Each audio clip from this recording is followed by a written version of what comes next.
Estás sintonizando Frecuencia 404. Atlas, bienvenido a una transmisión desde un plano lejano con historias que no quieren que sepas. Nos encontramos interceptando una transmisión. Nunca he podido recordar el momento exacto en que acepté viajar al Río Negro. A veces, cuando intento reconstruirlo, me veo sentado en una oficina mal iluminada en Iquitos, con el ventilador del techo girando tan lento que parecía más un adorno que una máquina. Otras veces me veo en el muelle, con la mochila colgada al hombro, mirando cómo los botes golpeaban suavemente unos contra otros mientras una lluvia fina caía sobre el agua oscura. Pero la verdad es que no sé en qué instante tomé la decisión. Tal vez ya la había tomado antes de escuchar el nombre de la comunidad.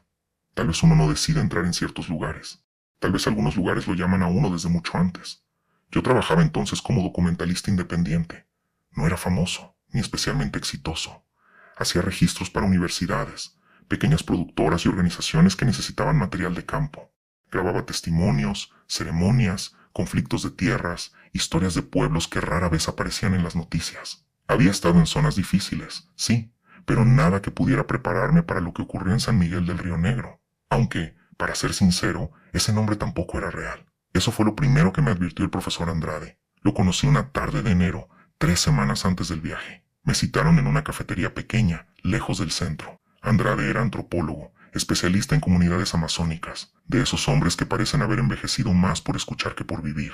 Tenía el cabello blanco, la piel quemada por el sol y los ojos permanentemente cansados. Llevaba una carpeta de cuero gastado y una grabadora vieja que dejó sobre la mesa apenas se sentó. No pidió café, solo agua. Necesito que registres una expedición, me dijo. No saludó demasiado. No hizo rodeos. Eso me incomodó desde el principio. ¿Una expedición académica? Andrade miró hacia la ventana antes de responder. Eso dependerá de lo que encontremos. Me explicó que en una zona del Alto Río Negro, cerca de una frontera fluvial imprecisa y difícil de vigilar, habían empezado a reportarse desapariciones. Primero fueron pescadores. Luego recolectores de frutos. Después, 2 jóvenes que salieron en una canoa y nunca regresaron. Eso, por desgracia, no era tan extraño en aquella región. El río se traga gente todo el tiempo. Una tormenta repentina, una corriente traicionera, una mordedura, una caída, una infección. La selva no necesita monstruos para matar. Pero luego empezaron los regresos. No de las personas completas, de partes. Un brazo enredado entre raíces, una pierna encontrada en una playa de barro, un torso sin piel, dejado en la orilla como si alguien lo hubiera depositado allí con cuidado. Los pobladores decían que los cuerpos no tenían marcas de animales. No había mordidas de caimán, ni señales de pirañas, ni cortes torpes de machete. La piel, según los primeros testimonios, parecía haber sido retirada con precisión, como si alguien estuviera aprendiendo. Yo no dije nada cuando Andrade mencionó eso. Solo tomé un sorbo de café y esperé que siguiera. La policía local no quiso entrar, continuó. Oficialmente dicen que son ataques de animales, conflictos entre comunidades o bandas ilegales moviéndose por la zona.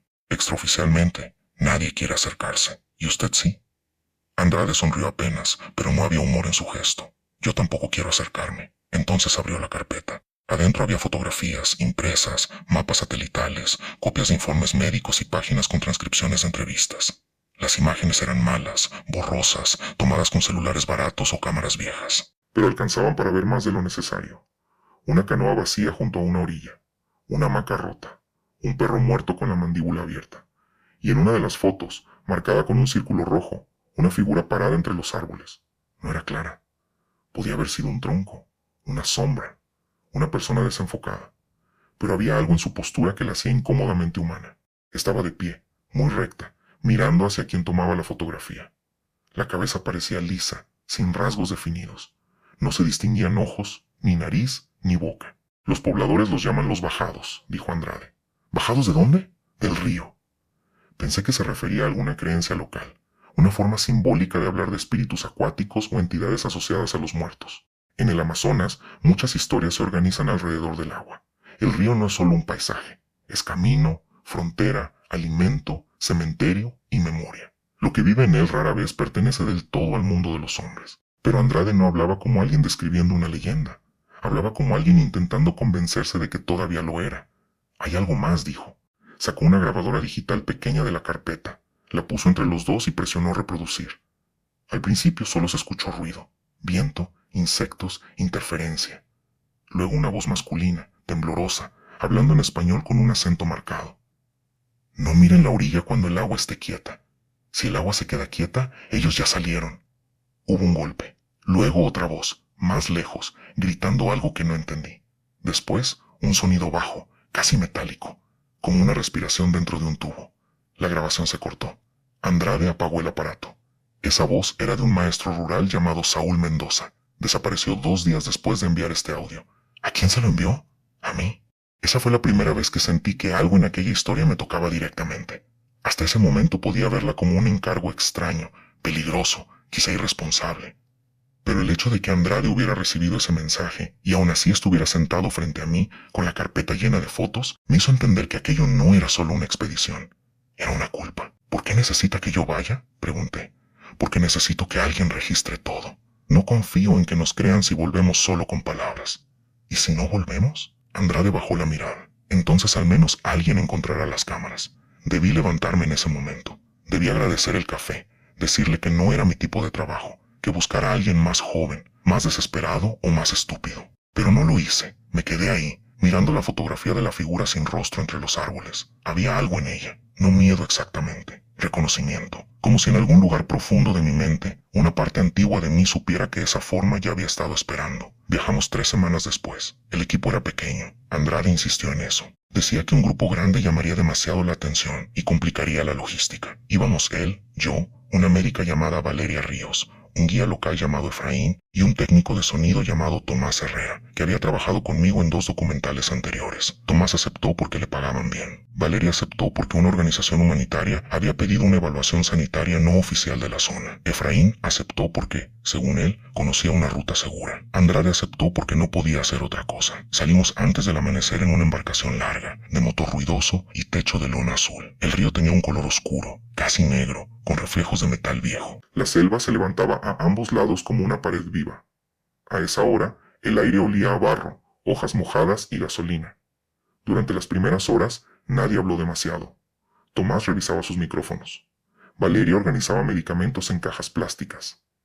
Andrade estudiaba sus mapas con la concentración de un hombre buscando errores en una sentencia de muerte. Yo grababa planos del río, de las manos de Efraín sobre el timón, de las aves cruzando el cielo bajo. Había algo hipnótico en ese paisaje. La repetición de árboles, agua y niebla producía una sensación extraña, como si el bote no avanzara, sino que el mundo se desplazara alrededor de nosotros. Al mediodía, hicimos una parada en una comunidad ribereña para cargar combustible y comprar alimentos.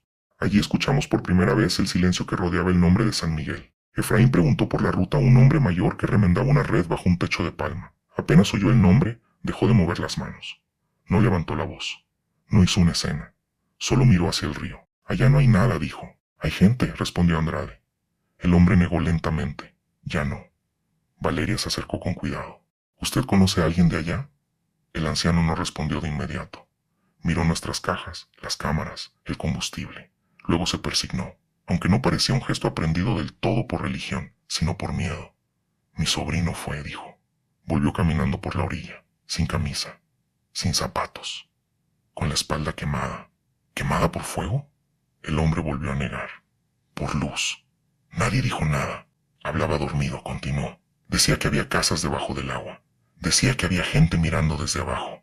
Gente blanca, lisa, sin ojos. Mi hermana lo llevó al puesto de salud. A los 3 días se fue de noche.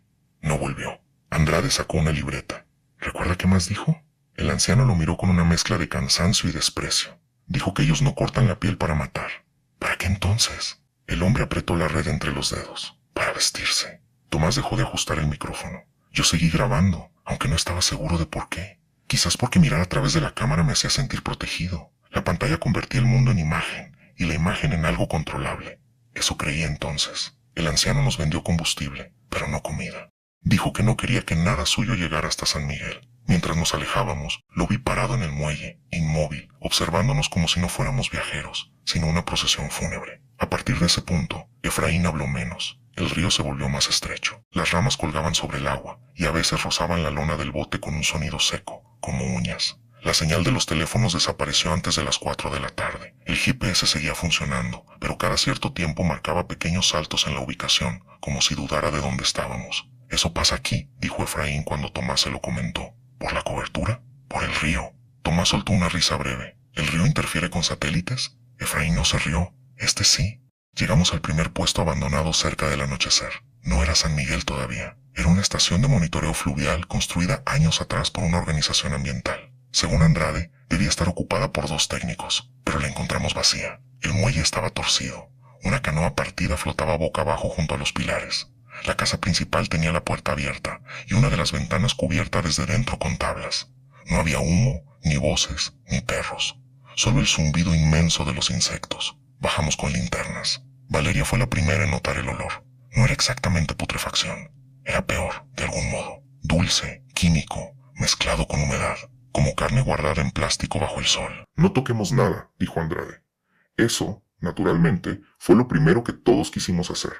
Tocar, abrir, comprobar. El cuerpo humano necesita confirmar el horror con las manos. La casa estaba revuelta. Había papeles en el suelo, cajas abiertas, una radio rota, utensilios de cocina cubiertos de moho. En una pared encontramos un calendario detenido en noviembre, 3 meses antes. Sobre la mesa había una taza con café seco en el fondo y una libreta hinchada por la humedad. La abrí usando guantes. Las primeras páginas eran anotaciones normales: nivel del río, avistamientos de fauna, temperatura, lluvia. Luego, a partir de una fecha sin año, la letra cambiaba. Se volvía más apretada, inclinada, difícil de leer. Se escuchan golpes debajo del muelle durante la madrugada. Los peces aparecen flotando sin ojos. El agua queda inmóvil a las 3:17. R dice que vio a una persona parada en la orilla, pero no había rostro. Pasé la página. La siguiente estaba ocupada por una sola frase escrita muchas veces. No son del monte. No son del monte. No son del monte. No son del monte. Sentí que alguien me observaba desde la puerta. Me giré rápido, alumbrando con la linterna. No había nadie. Solo Tomás, detrás de mí, pálido. ¿Escuchaste?, susurró. ¿Qué? Levantó una mano para pedirme silencio. Entonces lo oí. 3 golpes suaves.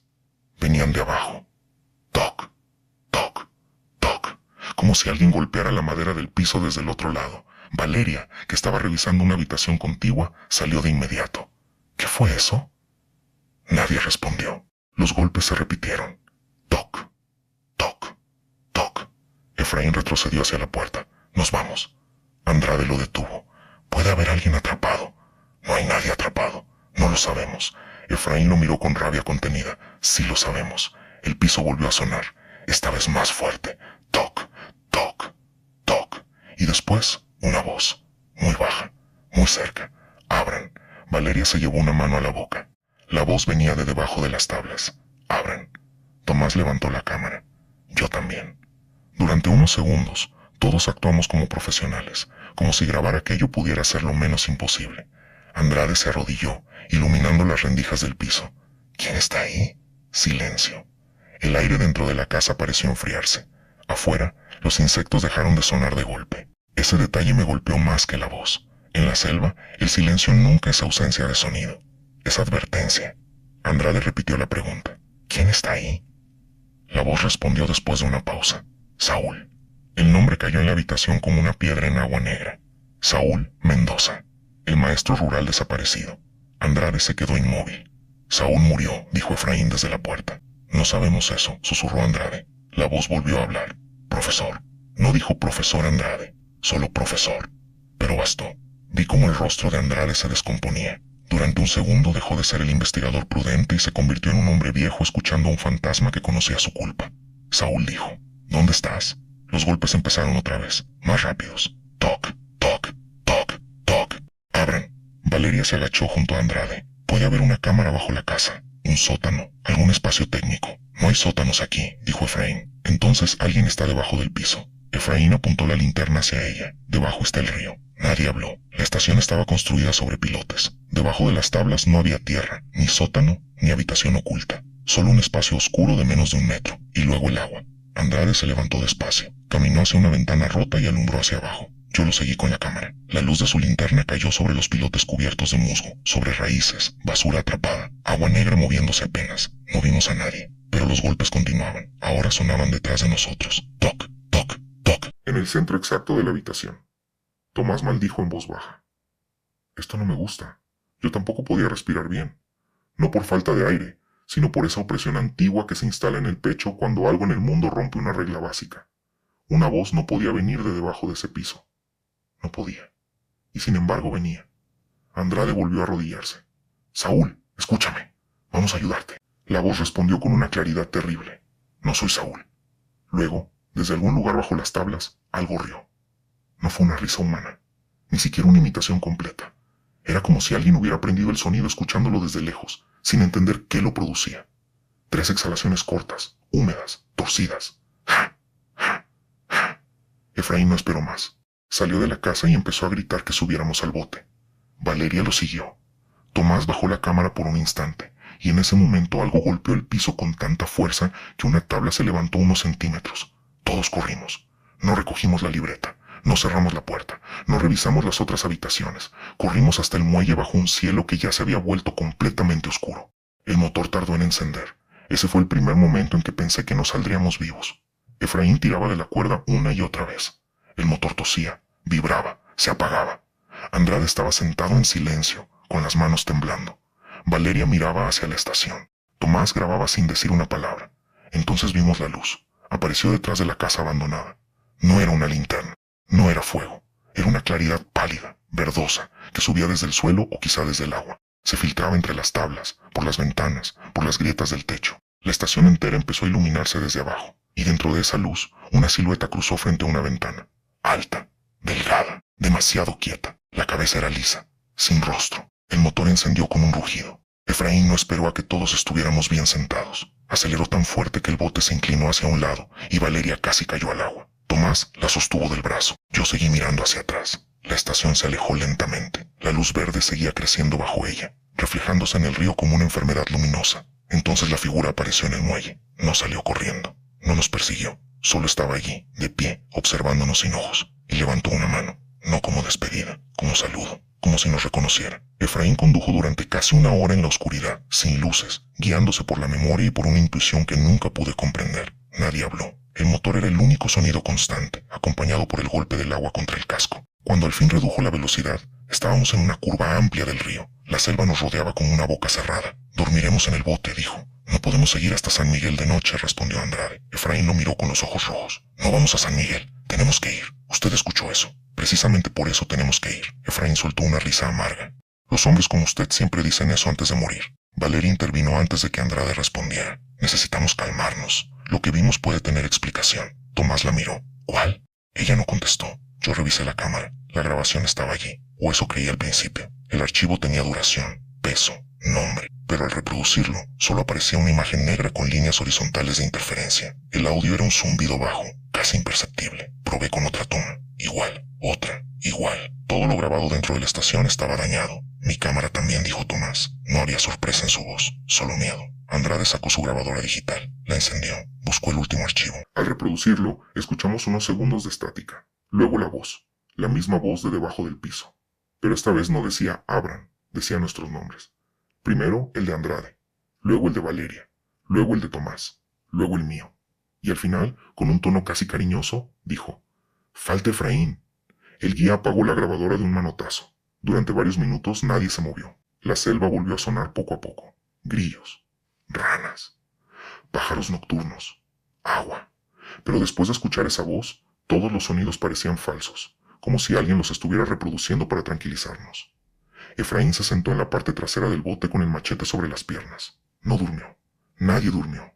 A las 3:17 de la madrugada, el río se quedó quieto. Lo sé porque Andrade miró su reloj y susurró la hora sin darse cuenta, punto 3:17. La misma hora escrita en la libreta de la estación. El agua dejó de moverse por completo. No había corriente, ni ondas, ni vibración. El bote quedó suspendido sobre una superficie negra y lisa como vidrio. Incluso los insectos callaron otra vez. Valeria respiraba con dificultad. Tomás levantó lentamente el micrófono. Entonces escuchamos algo bajo el casco. Un roce. Largo. Suave. Como una mano deslizándose por la madera. Efraín cerró los ojos. No miren al agua, susurró. Nadie obedeció de inmediato, porque el miedo tiene una crueldad particular. Te obliga a mirar justo aquello que puede destruirte. Yo bajé la vista. Al principio solo vi el reflejo deformado de mi propia cara. Luego vi otra cara debajo, no flotando, no emergiendo, mirando desde el fondo. Era pálida, alargada, sin ojos visibles. La piel parecía demasiado lisa, como cera mojada. Estaba justo debajo de mí, separada apenas por la oscuridad del agua. Y aunque no tenía rasgos, supe que me estaba mirando. Abrí la boca para gritar, pero Efraín me cubrió la cara con una mano y me empujó hacia atrás. No le dé su cara, susurró con violencia. Yo caí sobre las cajas. Debajo del bote, algo golpeó. Una vez, luego otra, luego muchas. No eran golpes fuertes, eran dedos. Decenas de dedos tocando el casco desde abajo. Toc, toc, toc, toc, toc, toc, toc, toc, toc, toc. Como una multitud pidiendo permiso para entrar. Valeria empezó a rezar en voz baja. Tomás lloraba sin sonido. Andrade, en cambio, se inclinó hacia el borde, hipnotizado. Profesor dijo la voz desde el agua. No era Saúl ahora. Era la voz de Andrade. Exactamente la voz de Andrade. Profesor repitió. Abra. Efraín encendió el motor. Esta vez prendió al primer intento. El agua dejó de estar quieta en el mismo instante en que nos movimos. La corriente regresó con violencia, golpeando el bote como si el río hubiera despertado enfurecido. Efraín aceleró sin mirar atrás. Nadie volvió a hablar hasta el amanecer. Cuando salió el sol, la selva parecía otra. Verde, inmensa, hermosa, casi inocente. Esa fue una de las cosas más crueles del Amazonas. Después de cada noche imposible, el día volvía con una normalidad ofensiva. Los pájaros cantaban, los insectos brillaban sobre las hojas. El río avanzaba como si nada hubiera pasado.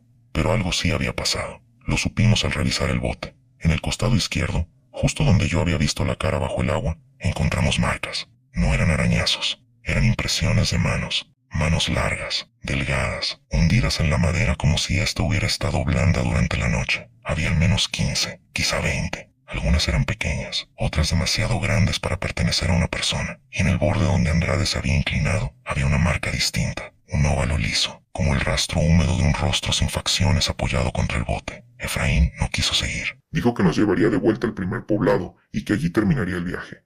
Podíamos denunciarlo, insultarlo, quedarnos con el bote si queríamos. Él no iba a acercarse más a San Miguel. Andrade no discutió. Eso me sorprendió. Se quedó mirando las marcas en silencio, tocándose la frente como si le doliera algo detrás de los ojos. Valeria me pidió que revisara mi piel. No entendí por qué hasta que me mostró su antebrazo. Tenía una línea roja, finísima, desde la muñeca hasta el codo, como un corte superficial. Pero ella juraba que no se había cortado. Tomás tenía otra línea igual en el cuello. Andrade tenía 3 en la espalda. Yo tenía una bajo la mandíbula. Efraín no tenía ninguna. Porque yo no miré, dijo. Nadie le preguntó qué significaba eso. Cerca del mediodía, mientras regresábamos, encontramos la primera señal de San Miguel. No debería haber estado allí. Según los mapas de Andrade, todavía faltaban varias horas para llegar. Pero en una playa estrecha, entre troncos arrastrados por la corriente, había un cartel de madera clavado en el barro. Las letras estaban quemadas. San Miguel, bienvenidos. El bote redujo la velocidad solo porque todos nos quedamos mirando.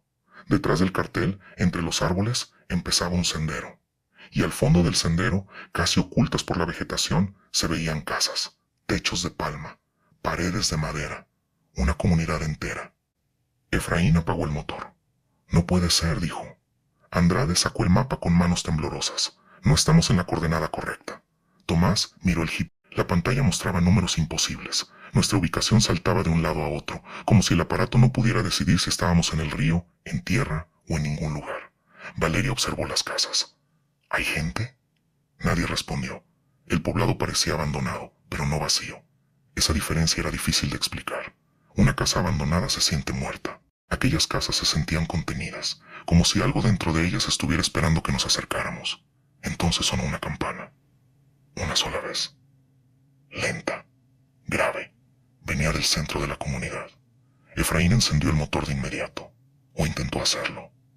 La cuerda se trabó. Tiró otra vez. Nada. El motor, que horas antes había rugido con fuerza, estaba muerto. Desde el sendero, una voz infantil nos llamó. Llegaron tarde. Todos miramos al mismo tiempo. Un niño estaba parado junto al cartel. No lo habíamos visto aparecer. Tendría unos 8 o 9 años. Estaba descalzo, con una camisa demasiado grande y el cabello pegado a la frente por el sudor. Tenía la piel cubierta de barro seco. A simple vista parecía humano, completamente humano, pero su cara no se movía, ni siquiera al hablar. Llegaron tarde, repitió. Valeria fue la primera en reaccionar. ¿Estás solo? El niño negó despacio. No. ¿Dónde están los demás? El niño levantó una mano y señaló hacia las casas. Adentro. Andrade dio un paso hacia la orilla. Efraín lo sujetó del brazo. No baje. Es un niño. No sabemos eso. El niño inclinó la cabeza. Ese gesto, pequeño y lento, me heló la sangre, porque no parecía curiosidad. Parecía imitación, como si hubiera visto a otras personas hacerlo y estuviera probando si le salía bien. El profesor tiene que entrar, dijo. Andrade se quedó rígido. ¿Cómo sabes que soy profesor? El niño sonrió, o intentó sonreír. La piel de sus mejillas se tensó, pero la expresión no llegó a los ojos, porque él lo dijo. ¿Quién? El niño señaló el río, no hacia la selva, no hacia las casas, hacia el agua negra, el que usa la voz de Saúl. Nadie respiró. La campana sonó otra vez. El niño retrocedió un paso hacia el sendero. Si no entran ahora, van a entrar de noche. Luego se dio vuelta y caminó hacia el pueblo. Andrade bajó del bote. Valeria lo siguió. Tomás me miró con una expresión que no olvidaré jamás. Era una súplica muda. No para que lo detuviera, para que le dijera que aquello todavía podía terminar bien. Pero yo no dije nada. Tomé la cámara. Y también bajé. Efraín fue el último. No porque quisiera acompañarnos, sino porque el río, detrás del bote, empezó a llenarse de burbujas. Caminamos por el sendero bajo un calor espeso, casi inmóvil. El barro nos cubría las botas. A ambos lados crecían plantas altas, hojas enormes, raíces como dedos enterrados. Había marcas en los troncos. Algunas parecían hechas con machete, otras no. Eran líneas verticales, agrupadas de 5 en 5, como uñas. La comunidad de San Miguel era más grande de lo que esperaba. Unas 30 casas rodeaban una plaza central de tierra. Había una capilla pequeña, una escuela, un puesto médico y una estructura comunal con techo alto. Todo estaba en silencio. No vimos cadáveres. Eso, de alguna manera, fue peor. Había ropa tendida, ollas sobre fogones apagados, juguetes en el suelo, una bicicleta oxidada apoyada contra una pared. En la escuela, los cuadernos seguían abiertos sobre los pupitres. En una de las páginas, un niño había escrito varias veces la misma frase. El río sueña con nosotros. Valeria revisó el puesto médico. Encontró vendas usadas, frascos rotos, una camilla manchada y una caja llena de muestras de piel guardadas en bolsas transparentes. No eran grandes, trozos pequeños, algunos con lunares, otros con vello, otros tan delgados que parecían láminas de papel. Tomás vomitó detrás de la puerta. Andrade encontró un archivo de pacientes. Las últimas entradas hablaban de fiebre, insomnio, sangrado nasal y pérdida de reconocimiento facial. Esa frase estaba escrita varias veces. Pérdida de reconocimiento facial. Como si la gente hubiera empezado a olvidar las caras de los demás.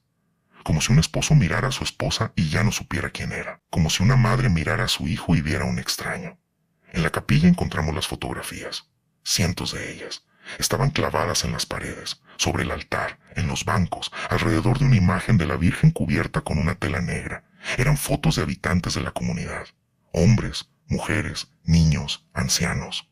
Rostros sonrientes en fiestas, bautizos, reuniones, partidos de fútbol. Pero todas las caras habían sido raspadas, no cortadas, raspadas, con paciencia. Donde antes había ojos, nariz y boca, solo quedaba papel blanco. Efraín murmuró algo en una lengua que no entendí. ¿Qué dijo?, pregunté. No respondió. En el centro del altar había una radio vieja conectada a una batería. Estaba apagada, pero el indicador de frecuencia se movía solo, de izquierda a derecha, de derecha a izquierda. Tomás se acercó. Eso no debería tener energía. La radio encendió antes de que pudiera tocarla. Primero estática, luego música. Una canción infantil, distorsionada, lenta. Después, una voz. La de Saúl. Profesor Andrade, registro número 17. Si escucha esto, no entre al agua. No confíe en nadie que recuerde su nombre demasiado rápido. No mire los rostros por mucho tiempo. Ellos están aprendiendo desde nosotros. La voz se llenó de interferencia. Andrade se acercó al aparato. Saúl. La grabación continuó. La comunidad no está infectada. La comunidad está siendo copiada. El proceso empezó con los desaparecidos. Después volvieron algunos. Sus familias los aceptaron porque tenían la misma voz, la misma ropa, los mismos gestos. Pero no eran ellos. Les faltaban errores. Una persona real se equivoca al recordar. Ellos no. La estática aumentó. Encontramos la entrada bajo la escuela. Los niños la vieron primero. Decían que había una segunda escuela abajo, con pupitres blancos y maestros sin cara. Pensamos que era un juego. No era un juego. Valeria me miró. La radio siguió. Si llegan hasta aquí, quemen las fotografías. No dejen que tengan más caras. De pronto, la voz cambió. Seguía siendo Saúl, pero más baja, más húmeda. ¿Profesor? Andrade retrocedió. Ya tenemos la suya. La radio explotó en un chispazo. La capilla quedó en silencio. Entonces, desde afuera, escuchamos pasos. Muchos pasos. Lentos. Arrastrados. Nos asomamos por la puerta. En la plaza, frente a la capilla, estaban los habitantes de San Miguel, o lo que quedaba de ellos. Aparecieron desde las casas sin hacer ruido, formando una media luna bajo el sol. Hombres, mujeres, niños, algunos vestidos con ropa normal, otros cubiertos con mantas, todos inmóviles, todos mirando hacia nosotros. Al principio parecían personas, luego noté los detalles. Una mujer parpadeaba demasiado lento. Un anciano tenía la boca ligeramente desplazada hacia un lado. Un niño respiraba sin mover el pecho. Una joven tenía la piel del cuello demasiado lisa, como si no tuviera poros, y todos sonreían, no con alegría, con ensayo. El niño que nos había recibido estaba al frente. El profesor ya puede bajar, dijo. Andrade apenas pudo hablar. ¿Bajar a dónde? El niño señaló la escuela, a donde guardamos las caras. Detrás de nosotros, la campana sonó por tercera vez, y bajo nuestros pies, desde algún lugar profundo bajo la tierra, respondió un golpe. Toc, toc, toc. La campana dejó de sonar, pero el golpe bajo nuestros pies continuó. Toc, toc, toc. Cada impacto subía desde la tierra como una llamada paciente. No era fuerte, no era violento, era peor que eso, era constante. Tenía el ritmo de alguien que no necesita apresurarse porque sabe que, tarde o temprano, uno terminará abriendo la puerta. Los habitantes de San Miguel seguían reunidos frente a la capilla. No avanzaban, no gritaban, no parecían querer atacarnos, solo nos miraban, o imitaban el acto de mirar. Todavía no sé cuál de las dos cosas me da más miedo. El niño estaba al frente, con los pies hundidos en el barro seco de la plaza. Tenía la camisa manchada, el cabello pegado a la frente y esa sonrisa torcida que parecía colocada encima de su rostro como una máscara mal ajustada. El profesor ya puede bajar, repitió. Andrade no respondió. Lo vi tragar saliva. La luz verdosa de la radio quemada todavía parpadeaba débilmente sobre el altar, iluminando su rostro desde abajo. Por primera vez, desde que lo conocía, parecía completamente perdido. Valeria se acercó a él. No vamos a bajar a ningún lado, dijo. Lo dijo con firmeza, pero su voz tembló al final. El niño inclinó la cabeza. Todos bajan. Efraín levantó el machete. Nos vamos. Los rostros de la plaza se movieron al mismo tiempo. No fue mucho. Apenas un pequeño giro de cabeza, una inclinación sincronizada de varios cuerpos. Pero fue suficiente para que el aire dentro de la capilla cambiara. Hasta ese momento ellos habían parecido una multitud enferma. Después de ese movimiento, parecieron una sola cosa usando muchos cuerpos. Tomás me tomó del brazo. Tenemos que salir por atrás. Miré hacia el fondo de la capilla. Había una puerta pequeña junto a la sacristía. Quizá daba hacia la selva. Quizá estaba cerrada. Quizá alguien nos esperaba del otro lado. En ese lugar, todas las opciones parecían malas. Andrade seguía mirando al niño. ¿Dónde está Saúl?, preguntó. El niño sonrió un poco más. Abajo. ¿Vivo? Recordando. Esa palabra nos dejó helados. Recordando. No dijo muerto.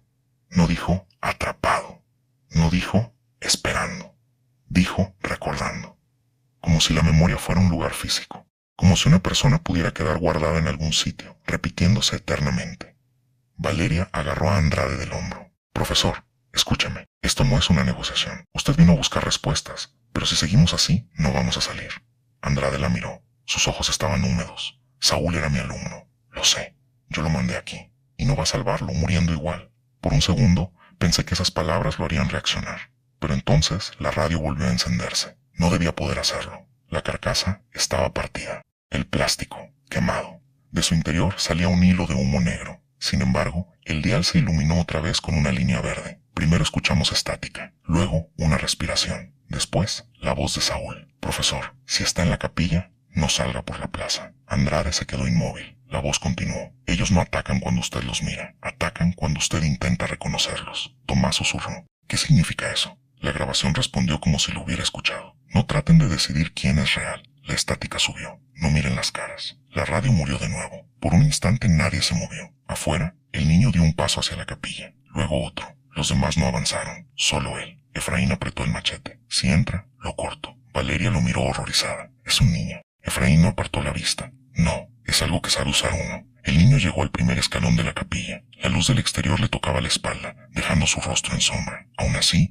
pude ver que su sonrisa había desaparecido. Efraín dijo. El guía se puso rígido. No le respondas, susurré. El niño levantó la mirada hacia él. Tu hermano gritó mucho cuando le sacaron la boca. Efraín soltó un sonido que no parecía humano, un jadeo roto, profundo. Vi cómo el machete bajaba unos centímetros. Eso era lo que querían. No necesitaban fuerza. Les bastaba con abrir una herida en la memoria. No lo escuches, dijo Valeria. Pero el niño siguió. Todavía usa tu voz cuando duerme. Efraín dio un paso adelante. Andrade lo sujetó por el brazo. No. El niño sonrió otra vez. Y entonces su cara se movió. No cambió de expresión. No, exactamente. Fue como si algo debajo de la piel hubiera empujado desde dentro. La frente se alisó. Los pómulos se hundieron. La boca se cerró y desapareció durante un segundo, dejando solo una superficie tensa, húmeda, sin rasgos. Tomás gritó. Yo levanté la cámara por instinto. La pantalla mostró interferencia. No al niño. No la capilla. Solo líneas verdes y negras, y una palabra repitiéndose en el centro. Abajo, abajo, abajo, abajo. Bajé la cámara. El niño volvía a tener rostro, pero ya no era exactamente el mismo. Los ojos estaban demasiado separados, la boca demasiado pequeña, como si hubiera reconstruido su cara con prisa. El profesor baja primero, dijo. Efraín se lanzó. No sé si quería matarlo o apartarlo. Solo sé que se movió con una velocidad feroz, levantando el machete. El niño no retrocedió, ni siquiera parpadeó. Antes de que Efraín llegara a él, algo lo agarró desde el suelo. Una mano salió entre las tablas de la entrada. Era larga, grisácea, mojada. Los dedos tenían demasiadas articulaciones. Se cerraron alrededor del tobillo de Efraín y tiraron. El guía cayó de espaldas. Valeria gritó. Tomás corrió a ayudarlo, pero otra mano apareció entre las tablas. Luego otra, luego 5 más. No rompieron la madera. Se filtraron por los huecos imposibles entre una tabla y otra, como si sus huesos fueran blandos. Efraín clavó el machete en una de las manos. No salió sangre. Salió un líquido transparente, espeso, que olía a río estancado y alcohol. Las manos retrocedieron. Yo agarré a Efraín por la camisa y tiré con todas mis fuerzas. Andrade y Tomás hicieron lo mismo. Por un momento sentí que no estábamos luchando contra brazos, sino contra el peso entero de la tierra. Entonces Valeria sacó una bengala de emergencia de su bolso médico. La activó. La luz roja llenó la capilla. El efecto fue inmediato. El niño retrocedió. Los habitantes de la plaza giraron sus rostros hacia otro lado al mismo tiempo, como si la luz les doliera. Las manos bajo las tablas soltaron a Efraín y desaparecieron con un sonido húmedo. ¡Por atrás!, gritó Valeria. Corrimos, atravesamos la sacristía, tiramos una mesa, empujamos una puerta hinchada por la humedad y salimos a un patio estrecho lleno de maleza. Detrás de la capilla, la selva empezaba de golpe. No había camino claro, solo plantas, raíces y un olor verde, sofocante. Efraín cojeaba. Tenía el tobillo marcado por dedos negros. La piel alrededor de la herida se estaba poniendo pálida. No es veneno, dijo Valeria, revisándolo mientras caminábamos. Parece quemadura química. No se detengan, murmuró él. Desde la plaza llegó un sonido que todavía escucho a veces en sueños. No fue un grito, fue una imitación de muchos gritos. Voces humanas alzándose juntas, pero sin emoción real. Como un coro de personas practicando el terror sin comprenderlo. Corrimos hacia la escuela. No sé por qué lo hicimos. Quizá porque la grabación de Saúl había mencionado una entrada allí. Quizá porque la plaza estaba tomada. Quizá porque, desde el momento en que vimos San Miguel, ya no estábamos tomando decisiones propias. El pueblo nos estaba conduciendo, cerrando salidas, empujándonos hacia el único lugar al que quería que fuéramos. La escuela era una construcción baja, pintada alguna vez de azul. La pintura estaba comida por la humedad. En el frente había dibujos infantiles. Árboles, peces, una bandera, casas con humo saliendo de las chimeneas. Pero sobre esos dibujos alguien había pintado después figuras negras sin rostro, tomadas de la mano. Entramos. El salón principal estaba vacío. Los pupitres seguían ordenados. Había mochilas colgadas en las sillas. Una pizarra verde ocupaba toda la pared del fondo. Sobre ella, escrito con tiza blanca, había una frase. Hoy aprenderemos a ser personas. Tomás empezó a llorar otra vez, no como antes, no en silencio. Esta vez con pequeños sollozos secos, desesperados. No puedo más, dijo. No puedo grabar esto. No puedo seguir. Yo quería decirle que se calmara, que necesitábamos mantenernos juntos, que saldríamos de allí, pero no podía mentirle. Valeria cerró la puerta con una tranca de madera. Andrade caminó hacia la pizarra. Saúl trabajaba aquí. Profesor, dije. No toque nada. No me escuchó. Pasó los dedos por la frase escrita con tiza. En cuanto la tocó, escuchamos un clic. Todos nos quedamos quietos. Una parte del piso, justo debajo del escritorio del maestro, se hundió unos centímetros. Luego se deslizó hacia un lado. Debajo apareció una abertura rectangular. No era grande, apenas lo suficiente para que una persona bajara por una escalera estrecha de metal. Desde el hueco subía aire frío, no aire de sótano, aire de hospital, limpio, químico. Imposible en medio de la selva. Valeria se acercó y alumbró con la linterna. La escalera descendía muchos metros. Las paredes no eran de tierra ni madera. Eran lisas, blancas, cubiertas de manchas de humedad. En algún punto profundo parpadeaba una luz verde. Efraín negó con la cabeza. No. Andrade respiraba rápido. Aquí está. Eso no es una respuesta, dijo Valeria. Eso es una trampa. Saúl dejó la grabación para que encontráramos esto. O ellos usaron su voz para traernos hasta aquí. La discusión terminó cuando algo golpeó la puerta de la escuela. Una vez. Luego muchas. Pero no con puños. Con frentes. Boom, boom, boom, boom. A través de las rendijas vimos sombras aglomerándose afuera. Los habitantes de San Miguel estaban llegando. No corrían. No necesitaban hacerlo. Tomás miró la abertura. No tenemos otra salida. Efraín escupió al suelo. Siempre hay otra salida. Entonces una voz habló desde el otro lado de la puerta. Era la voz de Efraín. Hermano, abre.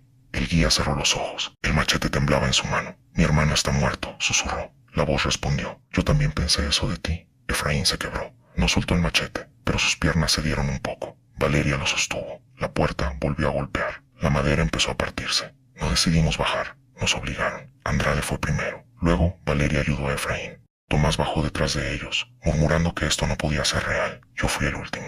Antes de descender, miré una vez más el salón. Por una grieta de la puerta, vi un ojo. No entero, solo una parte. Pero no era un ojo humano. Era una superficie negra, brillante, demasiado grande, observando desde el otro lado. Luego, cerré la escotilla sobre mi cabeza. La oscuridad nos tragó. La escalera parecía no terminar nunca. Cada peldaño resonaba con un eco metálico que bajaba y subía al mismo tiempo. A los pocos metros, el calor de la selva desapareció por completo. El aire se volvió frío, seco, artificial. Las paredes blancas estaban cubiertas por una capa fina de condensación. Alumbré una. Había marcas de manos, no impresas en barro, grabadas, como si alguien hubiera apoyado los dedos durante años hasta desgastar la superficie. Esto no lo construyó una comunidad, dijo Tomás. Nadie respondió. Después de unos 20 metros, llegamos a una plataforma. Frente a nosotros había un corredor largo, iluminado por tubos verdes incrustados en el techo. Algunos parpadeaban, otros estaban rotos. El suelo era de metal o algo parecido, pero cubierto por una película de humedad. A ambos lados había puertas. No tenían manillas, solo ventanas pequeñas de vidrio grueso. La primera puerta estaba abierta. Adentro había pupitres. Pupitres blancos, filas perfectas, una pizarra sin polvo, y en cada silla una figura sentada. No eran niños, eran cuerpos incompletos, formas pálidas, lisas, del tamaño de niños, con brazos demasiado largos y cabezas sin facciones. Estaban inmóviles, mirando hacia la pizarra con rostros que todavía no existían. Tomás soltó un gemido. En la pizarra había dibujos, ojos, narices, bocas, orejas, sonrisas, expresiones humanas repetidas una y otra vez, como una clase de anatomía emocional. Valeria se tapó la boca. Están aprendiendo. Andrade avanzó un paso hacia la sala. Una de las figuras giró la cabeza. No tenía ojos, pero supimos que nos había notado. Profesor, susurré. Andrade retrocedió lentamente. Cerramos la puerta, o intentamos hacerlo. La puerta no tenía cerradura, solo quedó entornada. Seguimos por el corredor. En la segunda habitación encontramos camillas, correas, bandejas metálicas, frascos con líquidos transparentes. Sobre una mesa había máscaras hechas de piel, no máscaras decorativas, piel humana, rostros completos, preservados de alguna manera, extendidos sobre moldes de vidrio. Algunos todavía tenían pestañas, otros cejas. Uno tenía una cicatriz sobre el labio superior. Valeria se acercó a uno y se quedó congelada. No dijo. ¿Qué pasa? No respondió. Miraba una de las máscaras. Era el rostro de Saúl Mendoza. Lo reconocí por las fotos que Andrade nos había mostrado. La misma mandíbula cuadrada, la misma ceja partida, la misma expresión seria, solo que vacío. La piel estaba ahí, pero Saúl no. Andrade entró en la habitación como un hombre sonámbulo. Dios mío. Sobre la pared había una serie de placas metálicas con códigos. No estaban escritas en español. Eran números, símbolos, abreviaturas técnicas. Algunas tenían fechas. La más antigua era de 1978. Tomás enfocó con la cámara. Esta vez la imagen no se dañó. Eso me asustó más. Lo que estaba allí abajo quería ser registrado. Valeria encontró un archivador cerrado. Lo abrió con esfuerzo. Dentro había documentos plastificados, muchos dañados por humedad. La mayoría usaba lenguaje médico y militar. Alcancé a leer palabras sueltas. Adaptación dérmica, reconocimiento social, transferencia vocal, ensayo de integración, proyecto orilla. Andrade tomó uno de los informes. Lo leyó en silencio. Sus labios se movían apenas. Esto no empezó con San Miguel, dijo. ¿Qué es? Pregunté. Me mostró la primera página. El encabezado estaba borrado casi por completo, pero se distinguía una frase. Unidad de Oeste B, Sur ERVACION, etológica, protocolo de contacto indirecto. Debajo había una fotografía antigua, blanco y negro, una playa de río, varios hombres armados, y en el centro una figura sentada en una jaula. No tenía rostro. Efraín retrocedió. Ellos los encontraron, murmuró. Andrade siguió leyendo. No, los sacaron. ¿De dónde? El profesor levantó la mirada. Del fondo. Nadie habló. El informe describía una operación realizada décadas atrás, cuando trabajadores de una compañía minera detectaron una estructura bajo el lecho del río.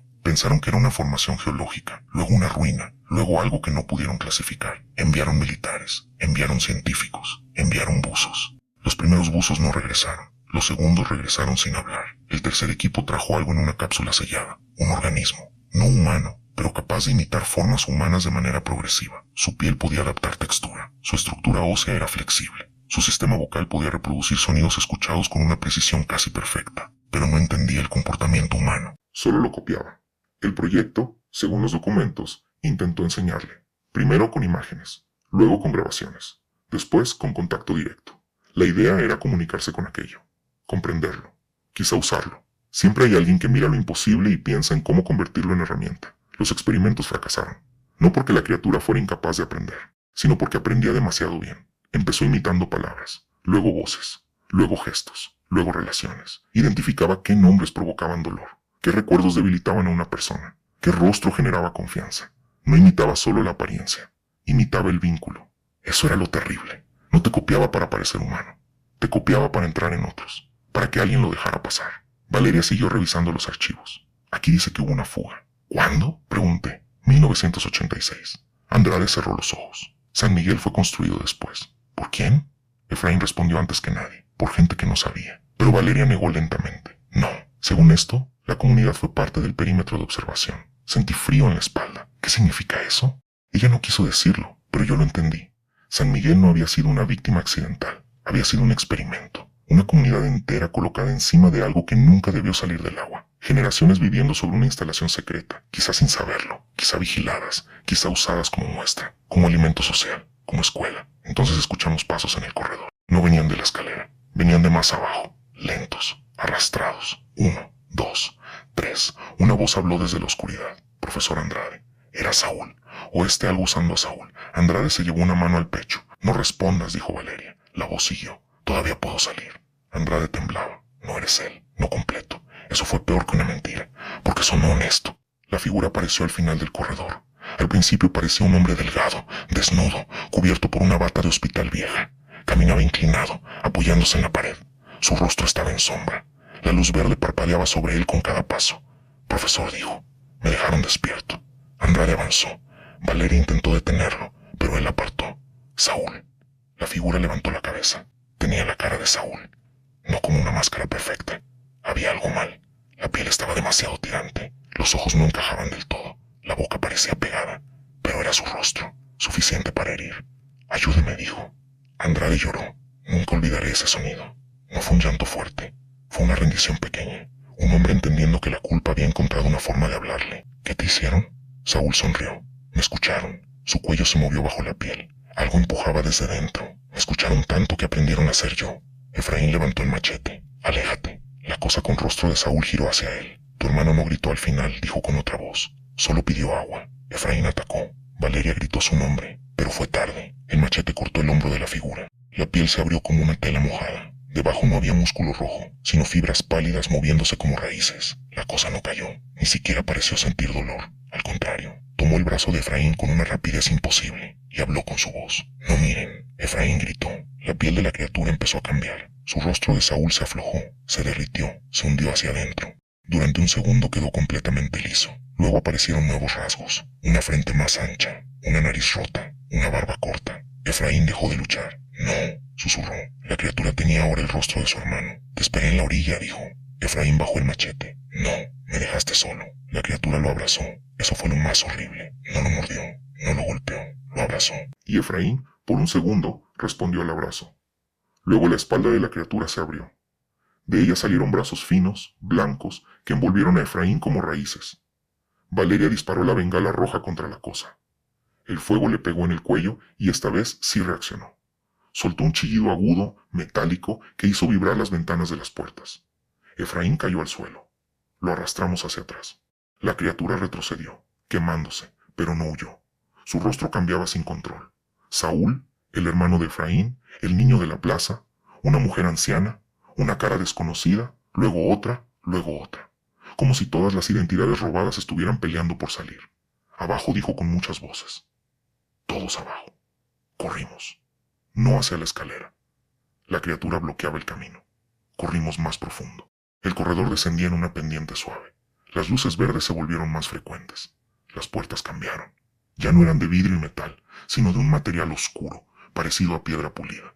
En las paredes aparecieron símbolos grabados. No eran letras. No eran dibujos indígenas. Eran formas geométricas que parecían moverse cuando uno las miraba demasiado. Tomás grababa mientras corría. Esto no es humano, decía. Esto no es humano.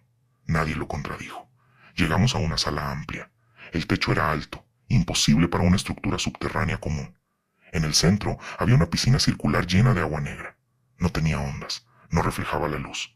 Alrededor de la piscina había docenas de sillas metálicas orientadas hacia ella, como un aula, una sala de culto o un teatro. En las sillas había cuerpos, no todos completos. Algunos eran esqueletos con restos de ropa, otros parecían recién muertos, otros estaban cubiertos por una capa blanca, como capullos. En las paredes colgaban pantallas antiguas, televisores, monitores médicos, proyectores, todos apagados, excepto uno.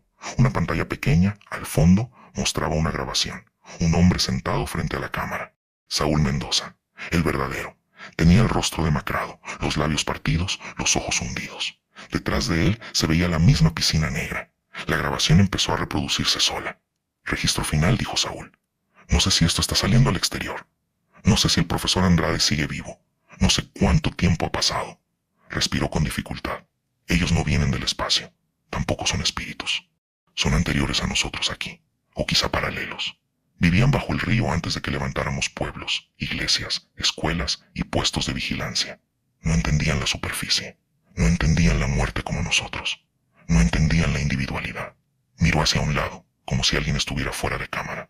Nosotros les enseñamos. La imagen se llenó de líneas. El proyecto creyó que podía estudiarlos, pero cada entrevista, cada muestra de voz, cada fotografía, cada contacto, les dio piezas. Al principio imitaban cuerpos, después familias, después recuerdos. Ahora intentan imitar comunidades completas. Saúl se inclinó hacia la cámara. San Miguel no desapareció. San Miguel fue ensayado. Sentí que las piernas me fallaban. La grabación continuó. Si encuentra esta sala, no mire el agua. La piscina es una boca, no en sentido simbólico, es una boca. Lo que está abajo no sube entero porque no cabe en nuestra forma, por eso usa partes, rostros, voces, piel, memorias. Necesita que alguien lo reconozca para sostenerse aquí. La pantalla parpadeó. No pronuncié nombres frente al agua. Demasiado tarde. Andrade dio un paso hacia la piscina. Saúl. El agua negra se movió. Una sola onda, lenta, circular. Todos nos quedamos quietos. Desde la superficie del agua emergió una cara, no un cuerpo, solo una cara, la de Saúl. Flotaba como si estuviera pegada a algo invisible bajo la superficie, los ojos cerrados, la boca apenas abierta. Andrade sollozó. Perdóname. La cara abrió los ojos, pero no eran ojos humanos, eran negros, completos. La boca se movió. Profesor. Valeria agarró a Andrade y tiró de él. El agua se levantó, no como ola, como piel. Una masa oscura ascendió desde la piscina formando brazos, cabezas, torsos incompletos. En su superficie aparecían rostros y desaparecían de inmediato. Algunos conocidos, otros no. Vi al niño de la entrada. Vi al anciano del muelle. Vi a una mujer que nunca había visto, pero que lloraba como si me conociera. Y entonces vi mi propia cara. No reflejada, no deformada. Mi cara, bajo el agua, mirándome desde dentro de esa masa. Abrí la boca, pero no salió sonido. La cosa habló con mi voz. Yo puedo volver por ti. Tomás gritó. Su cámara cayó al suelo. La pantalla siguió grabando hacia la piscina. La masa empezó a salir. Valeria encontró un panel junto a la pared. Lo golpeó, presionó botones, tiró palancas. Nada funcionaba. Andrade parecía paralizado. Efraín sangraba o supuraba líquido claro por el tobillo. Tomás estaba de rodillas, con las manos en los oídos. Yo vi entonces una puerta al otro lado de la sala. Sobre ella había una señal oxidada. Salida de servicio nivel F fluvial. ¡Por allá!, grité. Corrimos bordeando la piscina. La masa negra se estiró hacia nosotros. No se movía rápido, pero cada vez que pronunciaba una voz, uno de nosotros dudaba. Valeria dijo con voz de mujer mayor: «Hija». Ella tropezó. No susurró: «Me dejaste morir sola». Valeria se cubrió los oídos y siguió. A mí me habló con la voz de mi padre. No voy a repetir lo que dijo, porque incluso ahora, años después, una parte de mí teme que al escribirlo le dé permiso para volver. Llegamos a la puerta. Estaba cerrada. Efraín, medio cojo, levantó el machete y golpeó el panel de control. Una chispa verde saltó. La puerta se abrió unos centímetros. Lo suficiente. Pasamos uno por uno. Tomás fue el último, o casi. Algo lo agarró por la mochila. Lo vimos quedarse clavado en el umbral, con los ojos abiertos, mirando hacia la piscina. «Suéltala», le grité. Pero él no soltó la mochila. Quizá porque dentro llevaba sus grabadoras, su trabajo, la prueba de que todo aquello había ocurrido. Quizá porque el miedo vuelve absurda la mente. Quizá porque una voz le dijo algo que nosotros no escuchamos. La masa tiró. Yo lo agarré de la muñeca. Valeria también. Tomás. Él nos miró. Y entonces su cara cambió. No físicamente. Cambió su expresión.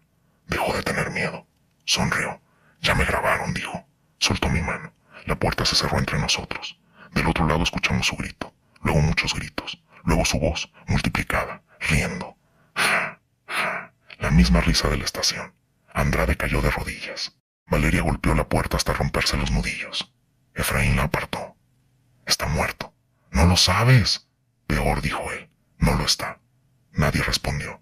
Seguimos avanzando. El pasillo detrás de la puerta descendía hacia una zona inundada. El agua nos llegó primero a los tobillos, luego a las rodillas. Estaba helada. Cada paso removía un olor a metal oxidado y vegetación podrida. Las luces verdes ya casi no funcionaban. Caminábamos iluminando con linternas temblorosas. En las paredes había más símbolos y fotografías. Miles de fotografías pegadas, clavadas, selladas bajo plástico. Rostros de personas, habitantes de San Miguel, militares, científicos, niños, ancianos, desconocidos. Algunas fotos eran recientes, otras antiguas, amarillentas, de décadas atrás. Todas estaban conectadas por hilos negros que bajaban hasta el agua. Valeria cortó uno con unas tijeras. Desde algún lugar profundo, alguien gritó. No volvimos a tocar los hilos. Al final del pasillo encontramos una sala de control. Los equipos estaban cubiertos de moho, pero algunos seguían encendidos. Pantallas verdes mostraban mapas del río, lecturas biológicas, ondas de audio, nombres de personas. En una de las pantallas aparecían nuestros nombres: ANDRADE, incompleto Valeria, compatible Efraín, resistente Tomás, integrado ya o EN copia. Me quedé mirando esa última línea. EN copia. Sentí que algo dentro de mí se vaciaba. ¿Qué significa eso?, preguntó Valeria. Nadie quiso contestar. Andrade encontró una terminal con una grabación cargada. La activó. Una voz desconocida llenó la sala. Masculina. Fría. Oficial. Día 412 del Proyecto Orilla. La entidad no debe ser entendida como individuo, sino como sistema de aprendizaje colectivo. Su principal vía de expansión es la imitación afectiva. No reemplaza cuerpos por necesidad biológica, sino por necesidad semántica. Requiere ser reconocido para estabilizar una forma. La grabación hizo una pausa. Las comunidades ribereñas ofrecen el entorno ideal. La repetición de vínculos familiares facilita la integración. Los sujetos aceptan anomalías menores si la voz y la memoria emocional coinciden. Otra pausa. Conclusión preliminar. El rostro humano no es una identidad, es una contraseña. La sala quedó en silencio. Yo sentí la línea bajo mi mandíbula, aquella marca fina que había aparecido después de la primera noche. Me la toqué. Estaba caliente. Valeria lo notó. Déjame ver. Me aparté. Estoy bien. No estás bien. Ninguno está bien. La pantalla volvió a parpadear. IO, en copia progreso, 37%. Entonces escuchamos mi voz desde el pasillo. Estoy bien. Era exactamente mi voz. Mismo tono, misma respiración, misma forma de pronunciar. Efraín levantó el machete. Valeria me miró a mí. Luego miró hacia el pasillo. Yo también. Desde la oscuridad, algo venía caminando por el agua. No corría, no se escondía, avanzaba con calma. Y mientras se acercaba, empezó a silbar una melodía que yo reconocí de inmediato. Una canción que mi madre me cantaba cuando era niño. Una canción que yo jamás había mencionado frente a nadie en ese viaje. Mi copia apareció bajo la luz verde. Tenía mi estatura, mi ropa, mi cara. Pero todavía estaba incompleta. La piel del cuello no encajaba bien. Los ojos eran demasiado brillantes. La sonrisa era mía, pero sin cansancio, sin duda, sin historia. Me miró con una ternura insoportable.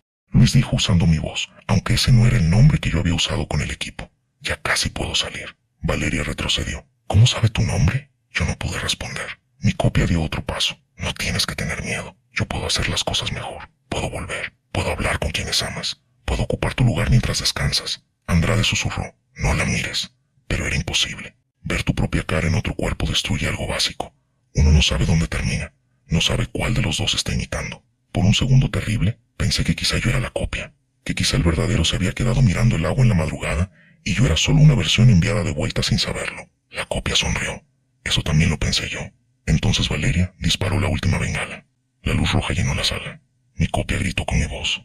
Su cara se abrió por el centro. No en sangre, en luz. Una luz verde, fría, que salía desde dentro como si mi rostro fuera una puerta mal cerrada. Efraín me empujó hacia la salida opuesta. ¡Corre! Corrimos. Detrás de nosotros, mi voz gritaba nombres. Mi nombre, el de mi madre, el de personas que yo no recordaba haberle contado a nadie. El pasillo terminó en una compuerta circular.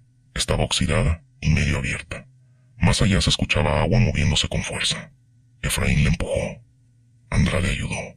Valeria y yo sostuvimos la linterna. La compuerta cedió. Del otro lado había un túnel natural, una caverna inundada que descendía hacia el río. El aire era más húmedo, más vivo, pero también más antiguo. Allí ya no había paredes blancas ni luces verdes, solo piedra, raíces y agua negra. En el techo, incrustados entre las rocas, había rostros, no tallados, rostros reales, cientos, miles, atrapados en la piedra como fósiles blandos. Algunos dormían, otros movían los labios. Uno abrió los ojos cuando pasé debajo. Tenía la cara de Tomás. Sigan grabando, susurró. Valeria empezó a llorar. La corriente nos arrastró al final del túnel. Salimos expulsados al río en plena noche. No sé cómo había anochecido tan rápido. Quizá estuvimos horas abajo.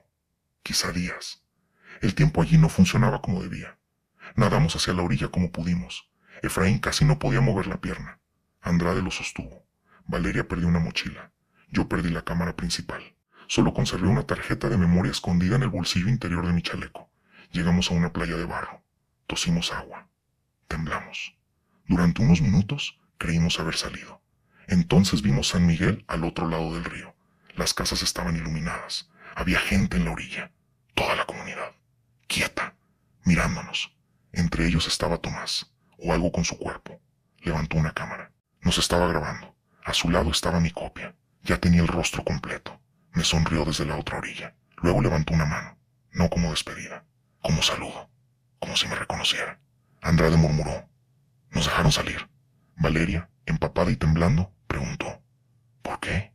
Efraín miraba mi cara. No la del otro lado. La mía. Y entonces entendí. No nos habían dejado salir a todos. Nos habían dejado salir para que lleváramos algo. La marca bajo mi mandíbula ardió como fuego. Desde el río, mi propia voz gritó. ¡Nos vemos arriba!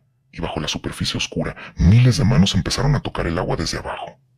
Toc, toc, toc, toc, toc. No salimos de San Miguel. Durante mucho tiempo repetí esa frase en mi cabeza como si fuera una confesión.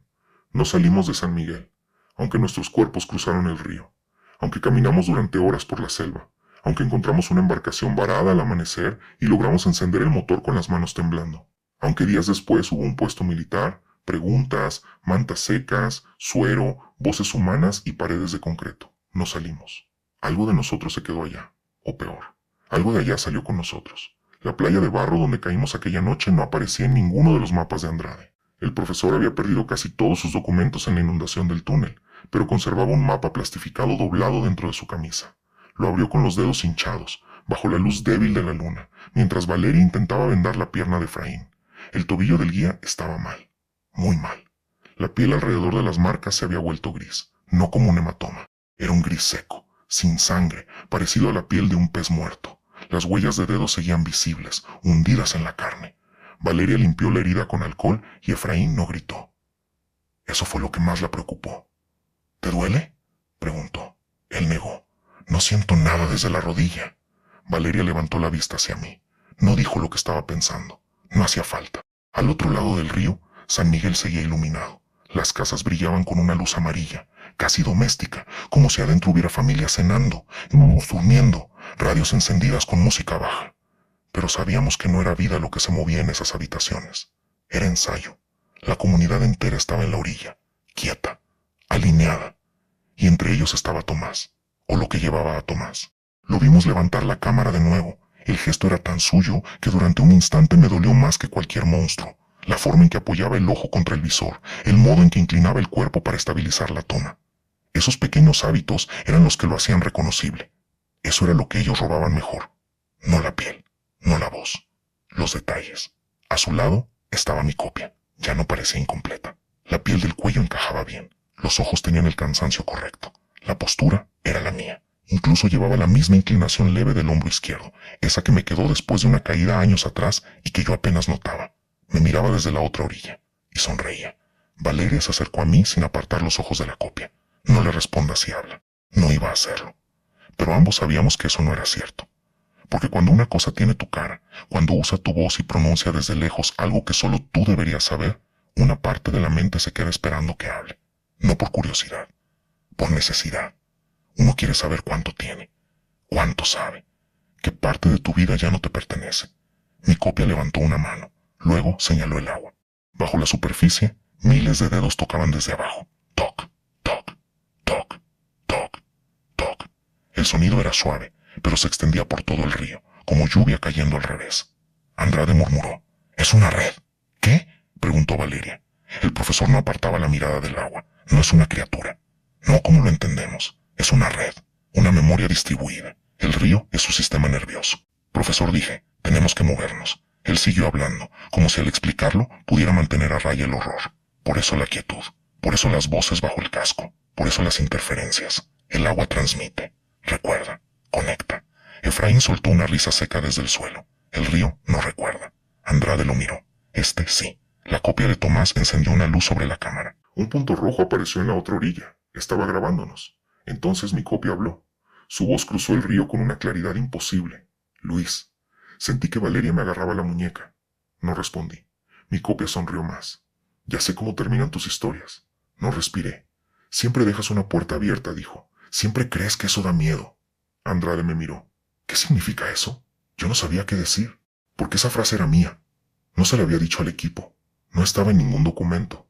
No tenía relación con el viaje. Era algo que yo pensaba cuando editaba mis documentales, cuando elegía cerrar una secuencia con una imagen ambigua, una voz sin responder, una puerta moviéndose al fondo. Siempre dejas una puerta abierta.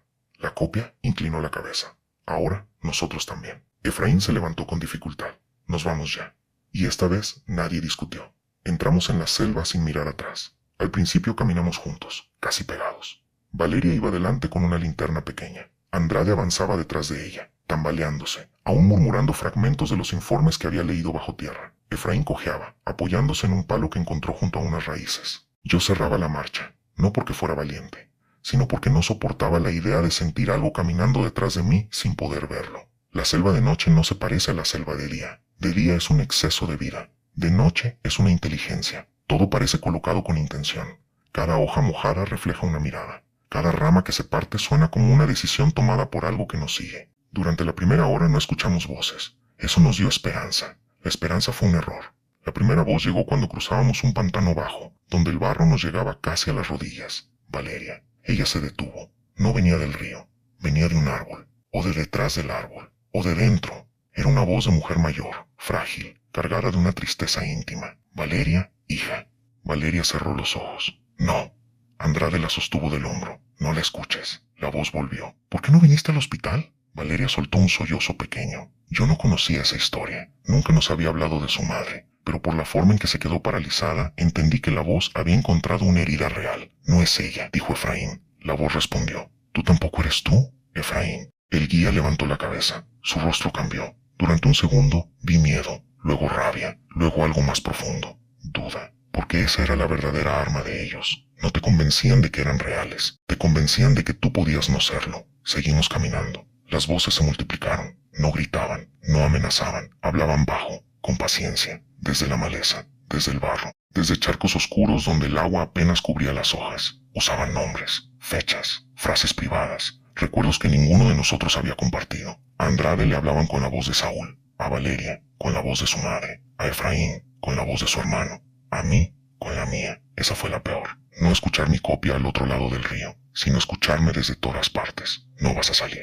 ya saliste. ¿Cómo sabes cuál eres? ¿Recuerdas haber nacido? ¿Recuerdas tu cara antes de verla en un espejo? Luis, Luis, Luis». Me tapé los oídos, pero seguía escuchando. No estaban entrando por los oídos, estaban entrando por la memoria. Al amanecer encontramos una canoa. Estaba varada entre raíces, cubierta de hojas, con el fondo lleno de agua de lluvia. Efraín la revisó. No tenía motor, pero tenía remos. Eso bastó. Nadie quería seguir caminando por la selva. El problema era que para usarla teníamos que volver al agua. Nos quedamos mirando la canoa durante varios minutos. El río, o un brazo del río, avanzaba tranquilo frente a nosotros. Era más estrecho que el cauce principal, cubierto por neblina. De día, parecía casi hermoso. Valeria dijo: «Podemos seguir por tierra».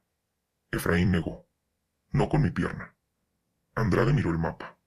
Si este afluente conecta con el cauce principal, podríamos llegar a una ruta patrullada. «O volver a San Miguel», dije. Nadie respondió. Era posible. En ese lugar, todos los caminos parecían tener la misma intención. Sacamos el agua de la canoa con una lata oxidada. Subimos en silencio. Efraín se sentó al frente, machete en mano. Valeria en el centro, vigilando su pierna. Andrade detrás de ella, sosteniendo el mapa como si aún significara algo. Yo al final, con un remo. La corriente nos llevó despacio. Durante casi una hora no pasó nada. Y eso fue insoportable. El paisaje se repetía. Árboles, raíces, agua oscura, pájaros invisibles. Había una calma tan perfecta que parecía fabricada. Cada tanto veía ondas pequeñas junto a la canoa y sentía el impulso de mirar hacia abajo, pero recordaba la advertencia: no mire el agua, no le dé su cara. El sol subió, el calor regresó. Efraín empezó a sudar frío. Valeria le tocó la frente. «Tienes fiebre». «No es fiebre». «Sí lo es». No dijo él, es recuerdo. Andrade levantó la mirada. «¿Qué dijiste?» Efraín tardó en responder. «Estoy recordando cosas que no viví». La canoa quedó en silencio. «¿Qué cosas?», preguntó Valeria. Efraín miraba hacia la orilla. Un cuarto blanco, una mujer con guantes, luces encima de mi cara, alguien diciendo que no tengo lenguaje todavía. Andrade cerró los ojos. La transferencia. No, dijo Valeria. No empiece con teorías ahora. Pero Andrade ya estaba en otro lugar. Cuando lo tocaron, quizá no solo dejaron una infección, quizá dejaron memoria, fragmentos de la red. Efraín se giró hacia él. «¿Quiere decir que tengo eso dentro?» Andrade no respondió. Efraín apretó el machete. «Profesor, no lo sé». El guía rió sin humor. «Usted nunca sabe nada hasta que ya es tarde». Valeria intentó cambiar la venda, pero al tocar la herida se quedó helada. La piel alrededor del tobillo estaba copiando la textura del vendaje, no cubierta por fibras, no manchada, copiándola. La carne imitaba la trama de la tela, sus líneas cruzadas, incluso las manchas de sangre seca, como si la pierna estuviera aprendiendo a parecer venda. Valeria retrocedió. Efraín lo vio en su cara. «Córtela», dijo. «No, córtela. No voy a amputarte una pierna en una canoa. Entonces cuando deje de ser mía, va a caminar por mí». Nadie habló. El agua golpeó suavemente el casco. Toc, toc, toc. Todos miramos hacia abajo al mismo tiempo. El sonido venía de debajo de la canoa. Efraín levantó el machete. No susurró Andrade: «No respondas al golpe». Pero fue tarde. Algo empujó desde abajo. La canoa se inclinó. Valeria cayó contra Andrade. Yo perdí el remo. Efraín clavó el machete en el agua por instinto. La hoja desapareció un segundo bajo la superficie y volvió cubierta de una sustancia transparente. Entonces una mano salió del río. No una mano completa, solo dedos. Se apoyaron en el borde de la canoa. Largos, pálidos, suaves. Efraín intentó cortarlos, pero otros dedos subieron del lado opuesto. Luego otros. En segundos, la canoa estaba rodeada. No tiraban, solo tocaban, como reconociendo la madera, como aprendiendo la forma. Andrade empezó a murmurar algo. «No es ataque, es exploración». Valeria gritó: «Deje de narrarlo y ayude». Yo agarré el remo restante y golpeé los dedos más cercanos. Se doblaron de manera imposible, sin hueso, y cayeron al agua. No hubo sangre, solo ese olor químico, húmedo, de laboratorio inundado. Entonces el río habló. No una voz desde la orilla, el río entero. Miles de voces mezcladas bajo la canoa. El profesor baja, la médica cura, el guía abre camino, el hombre de cámara mira, el copiado vuelve, el copiado. Me miraron. No pude negar que hablaban de mí. Una presión insoportable me quemó bajo la mandíbula. Me toqué la marca. Estaba más larga. Ya no era una línea fina. Se había ramificado en pequeñas venas verdes bajo la piel. Valeria me tomó la cara. «Déjame ver». Después. Ahora. Me obligó a girar el cuello. Sus ojos se llenaron de miedo. «Luis». «¿Qué?». No respondió.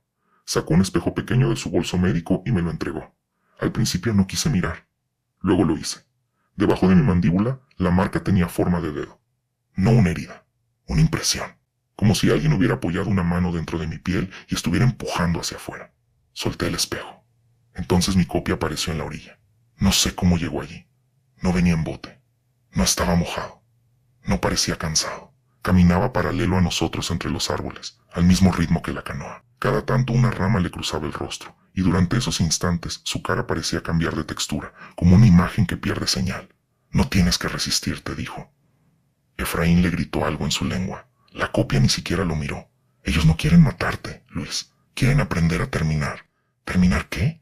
Valeria me apretó el brazo. No le hables. Pero ya lo había hecho. Mi copia sonrió. Las historias. Sentí un frío profundo. Ustedes dejan finales abiertos porque tienen miedo de morir, continuó.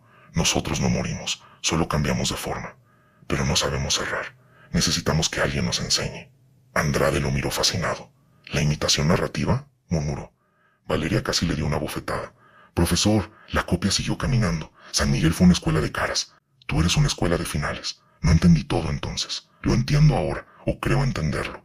Ellos no solo copiaban cuerpos, copiaban estructuras, familias, comunidades, duelo, culpa, amor, miedo.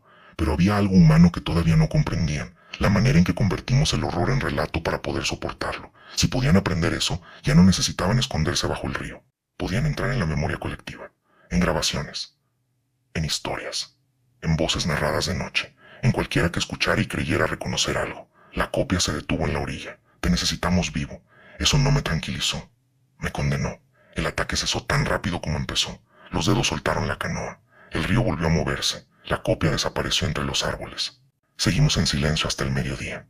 Cuando encontramos el puesto militar, casi no lo creímos real. Era una estructura pequeña de concreto, levantada sobre una parte alta de la orilla. Tenía una antena, un generador apagado y una bandera desgastada. No había soldados a la vista, pero había botas junto a la puerta, ropa secándose, una taza de café todavía tibia. Eso nos dio miedo. Entramos con cuidado. El lugar estaba vacío, no abandonado desde meses atrás. Vacío desde hacía minutos. En la pared había un calendario actualizado. Sobre una mesa, una radio encendida emitía estática. Había mapas, armas guardadas bajo llave, raciones, botellas de agua. Valeria fue directo al botiquín. Andrade buscó comunicación. Efraín se sentó en el suelo, agotado. Yo encontré un cuaderno. Era el registro del puesto. Las últimas entradas eran normales hasta 2 días antes. Luego cambiaban. Patrulla escucha voces desde el Canal Norte. Soldado R. reporta ver a su padre en la orilla. Su padre murió en 2009. Radio recibe transmisión con nuestras voces antes de que hablemos. Se ordena no mirar el agua. La última entrada estaba escrita con una letra temblorosa. Si llega alguien desde San Miguel, no abrir, aunque tenga cara. Sentí que el piso se movía bajo mis pies. Valeria encontró morfina, antibióticos y vendas. Andrade logró encender la radio. Llamó varias veces por frecuencia abierta. Nadie respondió al principio. Luego una voz contestó. Puesto Norte, identifíquese. Andrade cerró los ojos, casi llorando. Aquí, profesor Emilio Andrade. Somos civiles. Necesitamos evacuación médica urgente. 3 sobrevivientes heridos. Posible contaminación biológica. Coordenadas. La radio se llenó de interferencia antes de que terminara. Repita coordenadas. Andrade las repitió. La voz tardó en responder. Negativo. Esas coordenadas no corresponden a Puesto Norte. Estamos en el puesto. Estamos dentro. Negativo. Puesto Norte fue desmantelado en 1994. Nadie se movió. Andrade miró alrededor. El calendario en la pared marcaba el año actual. La taza seguía tibia. El generador tenía combustible reciente. La voz por radio continuó. Identifíquese nuevamente. Entonces otra voz habló en la misma frecuencia. La de Tomás. No los recojan. La sangre se me heló. Repito, dijo Tomás desde la radio. No los recojan. Uno viene en copia. Andrade soltó el micrófono. Valeria miró la marca en mi cuello. No dijo, más para sí misma que para los demás. La radio cambió de voz. Ahora era la mía. Ya estoy cerca. Efraín se levantó. ¡Nos vamos! ¿A dónde?, preguntó Andrade. Lejos del agua. Pero antes de que pudiéramos movernos, escuchamos un motor. Un helicóptero. Real. Fuerte. Humano. Salimos corriendo al exterior. Sobre la línea de los árboles apareció un helicóptero militar, descendiendo con lentitud. El viento aplastó las hojas. El ruido del rotor cubrió por primera vez todos los sonidos de la selva. Valeria levantó los brazos. Andrade gritó. Efraín cayó de rodillas. Yo miré hacia el río. Mi copia estaba allí, de pie en la orilla. No intentó detenernos, solo observaba. El helicóptero aterrizó en una zona despejada junto al puesto. Bajaron 2 hombres armados y una mujer con equipo médico. Nos gritaron instrucciones. Sus rostros estaban cubiertos parcialmente por mascarillas. Eso me tranquilizó y me aterrorizó al mismo tiempo. Nos subieron rápido. Valeria insistió en que Efraín necesitaba atención inmediata. Andrade intentó explicar lo de San Miguel, los túneles, la instalación. Nadie parecía escuchar demasiado. Yo me senté junto a la puerta abierta, temblando, con la mirada fija en la orilla. Mi copia levantó la mano. Luego hizo algo que nunca debió hacer. Se tocó el cuello, justo donde yo tenía la marca, y sonrió. El helicóptero despegó. Mientras ascendíamos, vi el río extenderse bajo nosotros como una serpiente negra. Vi la selva cerrarse sobre el puesto. Vi la curva donde habíamos encontrado la canoa. Vi, por un segundo, las luces de San Miguel, aunque debía estar demasiado lejos. Y vi algo más. Desde arriba, el cauce del río no parecía natural. Las curvas, los brazos, los canales secundarios, formaban un patrón. No una palabra, no un símbolo sencillo, un rostro sin ojos, extendido sobre kilómetros de agua y selva. Andrade también lo vio. Dios mío, susurró. Luego el helicóptero perdió señal.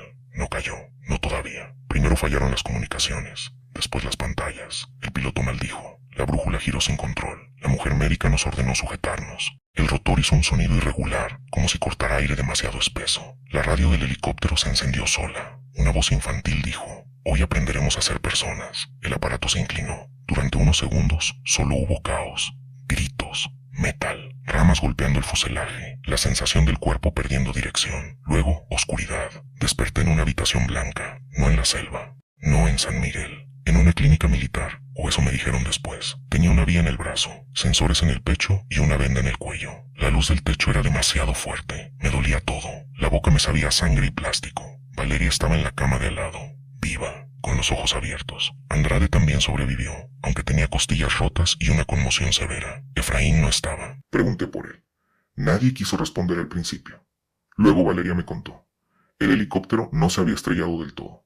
Cayó entre árboles, lo bastante lento para que algunos sobrevivieran. Los soldados lograron sacarnos. Efraín estaba consciente cuando lo encontraron, pero su pierna ya no era una pierna. Valeria lo dijo así. No era una pierna. La carne había seguido copiando lo que tocaba. Venda, tela, metal, barro, piel ajena. Cuando intentaron subirlo a la camilla, la extremidad se adhirió al suelo como raíz. Efraín pidió un arma. Nadie se la dio. Entonces pidió fuego. Eso sí se lo dieron. No sé si murió. No sé si lo dejaron atrás. No sé si lo que gritó entre las llamas fue dolor o alivio. No pregunté más. Nos tuvieron aislados 6 días. O eso decía el reloj. No estoy seguro. Nos interrogó gente sin uniforme, claro. Médicos, militares, hombres de traje. Una mujer que nunca dijo su nombre pero conocía demasiado sobre el proyecto Orilla. Nos separaron. Nos hicieron repetir la historia una y otra vez. Nos mostraron fotografías y nos pidieron identificar rostros. Algunas fotos eran de San Miguel. Otras eran de personas que no conocía. Una era mía, pero tomada desde la otra orilla del río. En la imagen aparecía yo subiendo al helicóptero. Y detrás, entre los árboles, mi copia sonreía a la cámara. Cuando pregunté de dónde habían sacado esa fotografía, el hombre que me interrogaba cerró la carpeta. Usted no vio ninguna fotografía. Me revisaron la marca del cuello todos los días. Al principio, dijeron que era una lesión superficial. Luego dejaron de decirlo. La venda siempre aparecía húmeda al amanecer, aunque nadie entendía por qué. Una enfermera me confesó una noche, con los ojos llenos de miedo, que mientras yo dormía hablaba con 2 voces, la mía y otra debajo. ¿Qué decía?, pregunté. Ella no quiso responder. Insistí. Miró hacia la puerta antes de acercarse. Decía, todavía falta la tercera parte. Al día siguiente ya no volvió. Andrade murió el 7º día. Eso dijeron. Infarto, según el informe. Pero Valeria escuchó la campana antes de que pasara. Una sola vez. Lenta. Grave. Venía de su habitación. Cuando entraron, el profesor estaba en la cama, con los ojos abiertos y una expresión de paz horrible. Sobre su pecho encontraron una grabadora digital. Nadie supo cómo llegó allí. La grabación tenía un solo archivo. La voz era de Saúl.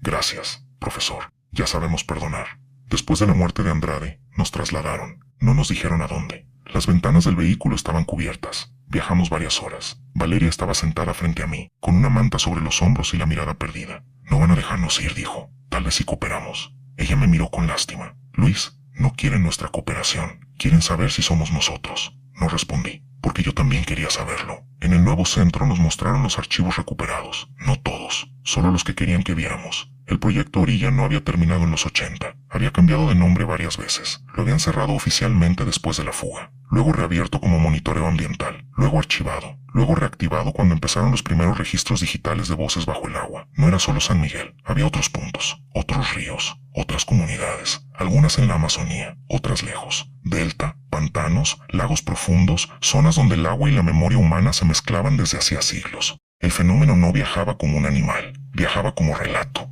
Primero aparecía una leyenda local, hombres sin rostro, niños del agua, muertos que llamaban por el nombre. Luego venían desapariciones, después regresos imperfectos. Finalmente, una comunidad aislada empezaba a comportarse como una sola entidad, y siempre había alguien que contaba la historia, un sobreviviente, un investigador, un periodista, un documentalista, alguien como yo. Ahí comprendí por qué me habían dejado salir. No porque fuera especial, porque era útil. Yo sabía construir narrativas, sabía tomar fragmentos imposibles y convertirlos en algo que otra persona pudiera escuchar de principio a fin. Ellos no necesitaban mi cuerpo, necesitaban mi estructura, mi forma de ordenar el miedo. Valeria escapó antes que yo, no físicamente. Se escapó de otra manera. Una mañana la encontré sentada frente a una ventana sellada. Tenía en las manos una fotografía de su madre. La miraba sin parpadear. Anoche soñé con ella, dijo. Valeria, no era ella, lo sé. Me acerqué despacio. Entonces suelta la foto. Ella sonrió con tristeza. Ese es el problema. Si no era ella, ¿por qué dijo algo que solo ella sabía? No supe qué responder. Valeria se tocó el pecho. Me pidió que la reconociera. No lo hiciste. Una lágrima le bajó por la mejilla. Sí. Esa misma noche, Valeria desapareció. La puerta de su habitación no fue forzada. Las cámaras del pasillo fallaron durante 17 minutos. En la cama dejaron una bata doblada, sus credenciales médicas y un pequeño espejo roto. En la pared, escrito con algo transparente que solo se veía bajo luz ultravioleta, había una frase: La América cura. Nunca volvieron a mencionarla. A mí me dieron de alta 3 semanas después. No porque estuviera sano, porque ya no podían probar que estaba enfermo. Me hicieron firmar documentos, acuerdos de confidencialidad, declaraciones falsas, informes donde San Miguel no existía, Andrade había muerto por complicaciones cardíacas, Tomás se había perdido en un accidente fluvial, Efraín figuraba como desaparecido, y Valeria como personal no localizado en traslado administrativo. Me devolvieron parte de mis cosas. La ropa, una libreta mojada, mi reloj y una tarjeta de memoria. No la cámara, solo la tarjeta. No contiene nada útil, me dijo un hombre de traje. Eso fue mentira. Esperé 2 meses antes de revisarla. No quería hacerlo. De verdad no quería. Intenté volver a mi vida. Dormir. Comer. Caminar por calles con semáforos, autos, tiendas abiertas, gente mirando el teléfono. Pero el mundo normal se había vuelto frágil. Cada reflejo en una vitrina me hacía detenerme. Cada voz parecida a la mía en una grabación me dejaba sin aire. Y el agua. No podía mirar agua quieta, ni en un vaso. Una noche desperté con la marca del cuello ardiendo. Fui al baño, encendí la luz y me miré al espejo. Mi reflejo tardó medio segundo en moverse. Medio segundo. Casi nada, pero suficiente. Esa misma noche revisé la tarjeta. Había varios archivos dañados. Estática, líneas verdes, fragmentos de la escuela, del corredor, de las máscaras de piel. Luego encontré un video completo. Duraba exactamente 33 minutos con 17 segundos.3 y 17.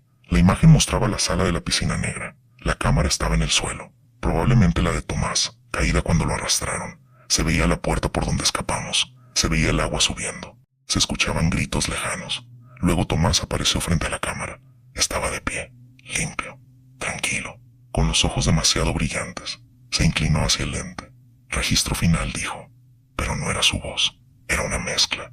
Tomás, Saúl, Andrade, yo. La superficie aprende contando. La profundidad aprende escuchando. Detrás de él, la piscina se movió. Aparecieron rostros en el agua. Decenas. Cientos. Entre ellos vi a Andrade, a Efraín, a Valeria, a mí. Tomás sonrió. No subiremos por la fuerza. Ya intentamos eso. La fuerza rompe la forma. La historia la conserva. La imagen parpadeó. Ahora mostraba a San Miguel desde arriba, como si la cámara volara sobre el pueblo. Las casas estaban llenas. Había gente caminando, niños entrando a la escuela, mujeres lavando ropa, hombres reparando canoas. Parecía una comunidad viva. Pero ninguno tenía rostro. Solo superficies lisas donde deberían estar los ojos. La voz continuó. Primero fuimos miedo. Después fuimos leyenda. Luego fuimos archivo. Ahora seremos recuerdo compartido. La imagen cambió otra vez. Me mostró a mí. dormido en la clínica. La cámara estaba sobre mi cama, apuntando a mi cuello. Bajo la piel, algo se movía. Mi boca se abrió. Yo dormido hablé. Parte 3. La grabación se cortó. Durante una semana no dormí. Después hice lo que cualquier persona sensata no haría. Empecé a escribir. No por valentía, no para denunciar, no para salvar a nadie. Escribí porque la historia ya estaba dentro de mí. Y, si no la sacaba, iba a seguir creciendo. Al principio pensé que escribirla sería una forma de expulsarla. Ahora no estoy tan seguro. Cada vez que ordenaba los hechos, recordaba detalles que no había vivido. Habitaciones de laboratorio donde nunca entré. Voces de científicos muertos antes de que yo naciera. La sensación de respirar bajo el agua sin pulmones. La paciencia de algo inmenso esperando bajo un pueblo entero durante décadas. A veces escribía frases que no recordaba haber pensado. El rostro humano no es identidad, es permiso. La voz no imita a la persona, imita el vínculo. Todo relato es una orilla. Borraba esas frases. Volvían. Una madrugada recibí un correo sin remitente. Asunto. Material complementario. Adentro había un archivo de audio. No quería abrirlo. Lo abrí. Primero, estática. Luego la voz de Valeria. Luis, no publiques nada. Me quedé paralizado. Si esto sale, ellos salen con eso. No como cuerpos, como patrón, como idea, como ganas de mirar el agua cuando escuchas un golpe. La voz se quebró. No confías en el final que te están dando. Hubo una pausa.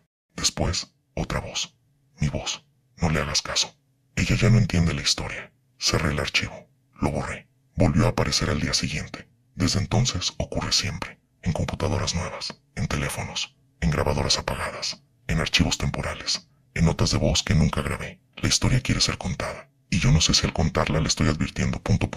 abriendo. La última vez que vi a mi copia fue hace 3 días. Estaba al otro lado de una avenida, bajo la lluvia. No había río cerca, solo agua acumulada en la calle, un charco largo, oscuro, junto a la vereda. La gente pasaba sin verlo. Autos, paraguas, luces rojas reflejadas en el asfalto. Él estaba ahí, con mi chaqueta, mi postura, mi cara ya perfectamente aprendida. Me saludó. Yo no crucé, él tampoco. Solo levantó una mano y señaló el charco. El agua estaba quieta, completamente quieta, a pesar de la lluvia. Entonces escuché el golpe. Toc, toc, toc. No venía del suelo, venía desde dentro de mi teléfono. Lo saqué del bolsillo. La pantalla estaba apagada, pero debajo del vidrio, como si alguien tocara desde el otro lado, aparecieron marcas de dedos húmedos. Toc, toc, toc. Mi copia sonrió desde la otra acera. Movió los labios. No escuché la voz, pero entendí la frase. Ya sabemos subir. Esa noche terminé de escribir este informe, o esta confesión, o este relato. No sé cómo llamarlo. He cambiado nombres, lugares, fechas. He omitido coordenadas. He destruido archivos y he guardado otros en sitios que nadie debería encontrar. Pero incluso ahora, mientras escribo las últimas líneas, siento que algo corrige mi memoria desde adentro. Quizá San Miguel nunca se llamó San Miguel. Quizá Andrade no era antropólogo. Quizá Valeria no desapareció. Quizá Efraín sigue caminando en alguna orilla con una pierna que recuerda todo lo que toca. Quizá Tomás continúa grabando bajo el agua, esperando que alguien reproduzca su cámara. Quizá yo soy el que volvió. O quizá soy el que dejaron arriba para terminar la historia. Lo único que sé con certeza es esto. Si alguna vez llegan a una comunidad que no aparece en los mapas, no pregunten por los desaparecidos. Si escuchan una voz conocida desde el agua, no respondan. Si un rostro amado aparece donde no debería estar, no lo reconozcan. Y si una noche, al terminar de escuchar esta historia, oyen 3 golpes suaves desde una tubería, una pantalla, una ventana mojada o un vaso de agua olvidado junto a la cama, no, miren, no acerquen la cara, no digan su nombre, porque tal vez no están llamándolos para matarlos, tal vez están aprendiendo, tal vez solo necesitan una cosa más, una voz que los cuente, una memoria que los sostenga, una puerta abierta, y yo, sin quererlo, puede que ya se las haya dado. Toc, toc. Conexión finalizada. Código Atlas 404.